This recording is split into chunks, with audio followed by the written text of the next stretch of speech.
Loco pilot हत्याकांड का खुलासा। मुख्य आरोपी गिरफ्तार। अवैध हथियार, कारतूस और स्कॉर्पियो कार बरामद। जमीन विवाद को लेकर रची गई थी हत्या की साजिश। 2 अप्रैल को ताजपुर में गोली मारकर की गई थी हत्या। नमस्कार, आप देख रहे हैं न्यूज एरा। समस्तीपुर से इस वक्त की बड़ी खबर। लोको पायलट हत्याकांड का खुलासा। पुलिस ने इस मामले में मुख्य आरोपी मंजीत कुमार को गिरफ्तार कर लिया है। आरोपी के पास से अवैध हथियार, कारतूस और एक स्कॉर्पियो कार भी बरामद की गई है। ये सनसनीखेज वारदात 2 अप्रैल 2026 को हुई थी। ताजपुर थाना क्षेत्र के दर्जीनिया पुल स्थित पेट्रोल पंप के पास लोको पायलट प्रमोद कांवर की गोली मारकर हत्या कर दी गई थी। इस मामले में मृतक की पत्नी गीतांजलि कुमारी के आवेदन पर ताजपुर थाना में केस दर्ज किया गया। मामला दर्ज होते ही पुलिस हरकत में आई। प्रभारी पुलिस अधीक्षक और सदर एसडीपीओ 1 संजय कुमार पांडे के नेतृत्व में एक विशेष टीम का गठन किया गया। इस टीम ने सीसीटीवी फुटेज, तकनीकी साक्ष्य और मानवीय सूचना के आधार पर पूरे मामले की जांच की। जांच के दौरान पुलिस मुख्य आरोपी तक पहुंच गई। गिरफ्तार आरोपी मंजीत कुमार ताजपुर थाना क्षेत्र के गुनाई बसही का रहने वाला है। खुलासा कैसे हुआ? पूछताछ में आरोपी ने अपना जुर्म कबूल कर लिया। आरोपी ने बताया कि मृतक प्रमोद कांवर के साथ जमीन को लेकर विवाद चल रहा था। इसी रंजिश में अपने साथी धुरन सहनी के साथ मिलकर हत्या की साजिश रची गई। घटना से पहले आरोपी ने मृतक की पूरी रेकी की थी और वारदात के दिन मोबाइल फोन घर पर छोड़ दिया ताकि पुलिस उसकी लोकेशन ट्रेस न कर सके। इसके बाद स्कॉर्पियो गाड़ी से पहुंचकर अवैध हथियार के साथ घटना को अंजाम दिया गया। पुलिस के अनुसार ताजपुर थाना अंतर्गत दिनांक 3/4/26 को दर्जनिया चौर में एक रेलवे ड्राइवर की सुबह में लाश मिली थी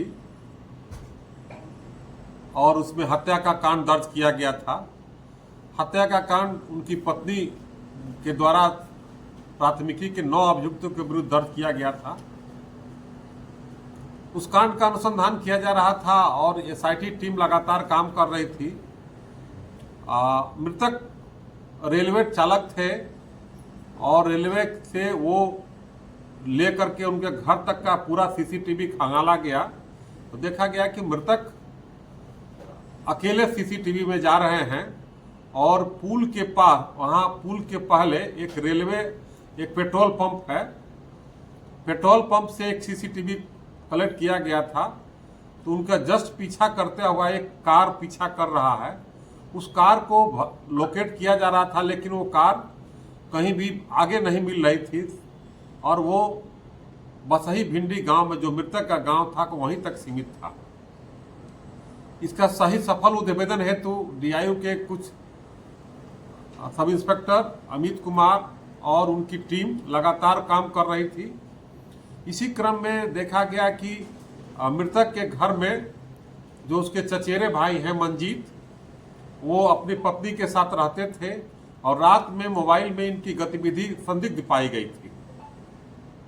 उन पर निगरानी की जा रही थी और इसके परिणाम स्वरूप जब उनसे गहन रूप से पूछताछ की गई मंजीत कुमार द्वारा तो वह अपना अपराध स्वीकार किए। हत्या का कारण यह है कि ये अभी अपना घर दूसरे जगह बना रहे थे और प्रमोद कापर यानी मृतक जो है इनको काफ़ी मदद करता था और इनका ज़मीन भी जो है बेचवाने में मदद करता था और इनका ज़मीन का विवाद जो है जो प्राथमिकी अभियुक्त है उनसे था, शिवगंगा कापर, मनीष कापर वगैरह से। इनके दिमाग में बाद में बात चला कि मृतक जो है कम दाम में इनको पैसा देते थे और अधिक से वो दलाली के रूप में रख लेते थे, एक बिंदु। दूसरा है कि मृतक जो है का जो ससुर हैं घुरन साहनी और इनका ससुर जो है भोला साहनी, ये दोनों जो है चचेरे भाई हैं। तो इनका शादी भी 8 महीना पहले मृतक ही कराए थे और इनका संबंध प्रमोद कापर के पत्नी के साथ अच्छा था, लगाव था। इसी कारण इनके घर में ही पत्नी के साथ रहते थे। तो इनको धीरे धीरे लगने लगा कि वो मृतक जो है कहते थे घर से आप बाहर चले जाइए, आप दूसरे घर पर जाइए। इनको लगा कि हमको घर से निकाल रहे हैं। इसी प्रतिक्रिया में ये उनके ससुर से ही, प्रमोद कपूर ससुर से ही बोले कि हमारा दुश्मनी है, वो लोग मार देगा, तो उन्हीं से एक पिस्टल खरीदे, उनके ससुर से ही पिस्टल खरीदे और 12 गोली ये खरीदते हैं, दूध 3 26 को, और अपने पास पिस्टल रखते हैं। इसी क्रम में जब घर पर रहते हैं तो रात में जानकारी होती है कि प्रमोद कापर अपनी पत्नी से बात किया कि हम स्टेशन से आ रहे हैं, तो ये अपना कार से गए और कार से जाकर के पीछा करके ये 2 गोली मारने की बात बताए। घटनास्थल पर घटना के दिन गोली का फायर खोखा भी बरामद हुआ था, और जिस कार से जब अपराध स्वीकार किए तो इनका कार भी बरामद किया गया है, और पिस्टल और 10 गोली भी बरामद किया गया है। इनका 2 मोबाइल बरामद किया गया है।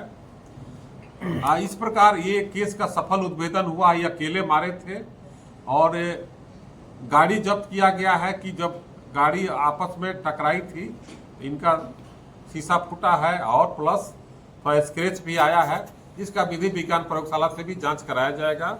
और जो फायर खोखा मिला है और जो पिस्टल मिला है उसको भी विधि विज्ञान प्रयोगशाला से जांच कराया जाएगा कि क्या इसी पिस्टल से निकला है। एक और अच्छी बात है कि इन्होंने बताया कि 2 गोली से अधिक इसलिए नहीं मार पाए कि पिस्टल फंस गया। इस प्रकार ये सफल उद्भेदन हुआ है। इनका मेन मंशा था कि जो प्राथमिकी अभियुक्त थे उनसे दुश्मनी थी, और इस हत्या केस में उनको फंसाने के काम भी ये उनकी पत्नी से कहकर नेम्ड एक्यूज भी बनवाए। तो दोनों काम इनका हुआ, लेकिन बाद में पुलिस ने सही अनुसंधान किया और इनको जेल भेज रही है। मृतक के पत्नी का क्या संबंध, क्या मृतक चूंकि इनके सरहद थी और माने उन्हीं के परिवार के साथ रहते थे, अच्छा लगाव था, प्रेम था। का बात आ रही अनुसंधान में कि इनको जब पति घर से निकलते थे जाने के लिए अपने घर में, तो इनकी पत्नी मना करती थी कि नहीं यहीं पर रहेगा। तो अच्छा संबंध था, जिसके कारण जो है मृतक जो है नाराजगी व्यक्त करता। हत्या में उसकी कुछ भूमिका है? क्या भूमिका थी?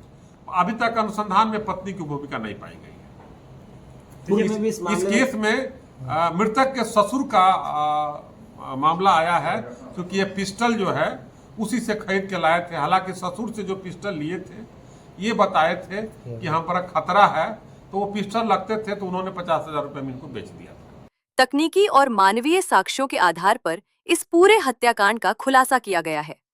आरोपी के पास से हथियार, कारतूस और वाहन बरामद किए गए हैं।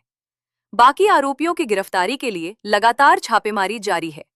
आगे की कार्रवाई, पुलिस अब इस मामले से जुड़े अन्य आरोपियों की तलाश में जुटी है। साथ ही पूरे नेटवर्क की भी जांच की जा रही है। क्या इस हत्याकांड में और भी बड़े नाम सामने आएंगे? क्या जमीन विवाद के पीछे कोई और साजिश थी? फिलहाल के लिए इतना ही। वीडियो को लाइक और शेयर कर लें। चैनल को सब्सक्राइब और फॉलो करें। साथ ही इस खुलासे पर अपनी प्रतिक्रिया कमेंट बॉक्स में देना ना भूलें। नमस्कार। आप